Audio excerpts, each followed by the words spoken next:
David Matthews from Spark of Life. At one of our 107 retreats we have done for those who are grieving, one of our co-facilitators told us the analogy of the waves and the waves of grief and the waves of the ocean. I think that's a pretty well-known analogy, and he was telling us about a friend who actually went on vacation. He was in the ocean, and he faced this big, huge wave, and he braced himself against it, and it ended up actually paralyzing him for a while. He almost drowned. He couldn't get up, and somebody had to get him out of the water to save him.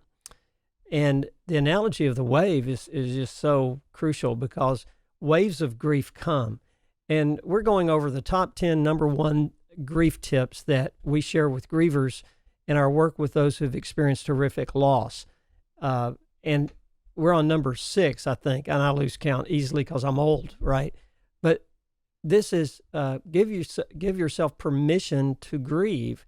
And when the waves of grief come, flow with the wave, let the wave carry you to shore, and don't brace up against it and say, I'm not going to grieve right now. Because what happens when we brace ourselves against the waves of grief, we can end up coming out later with and hurt other relationships and not even related to me stuffing my feelings of grief. Grievers have to grieve. I know that sounds simplistic, and I know it doesn't solve all your problems, but when I give myself permission to grieve when the waves of grief come, I actually probably reduce the time I'm going to stay in that pit of grief for a while.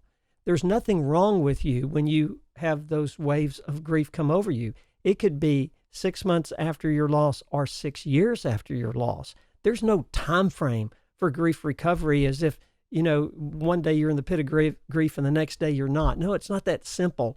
Grief recovery is messy. So when the waves of grief come, if you're driving, seriously, if there's a trigger, a song on the radio or a sign that you see or something else that triggers your grief, pull over to safety and have a good cry and give yourself permission to grieve, and even have a season of grief come, even years later. That doesn't mean you're not in a healthy recovery. That's part of a healthy recovery. So grief tip number 6, the number one grief tip, give yourself permission to grieve and to feel bad when those feelings come over you. And then eventually you'll get up, and as we say, you'll wash your face and you'll live forward again with that grief and with that pain.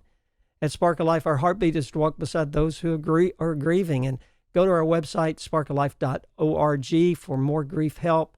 Have a great day. At Spark of Life, there's always, always hope.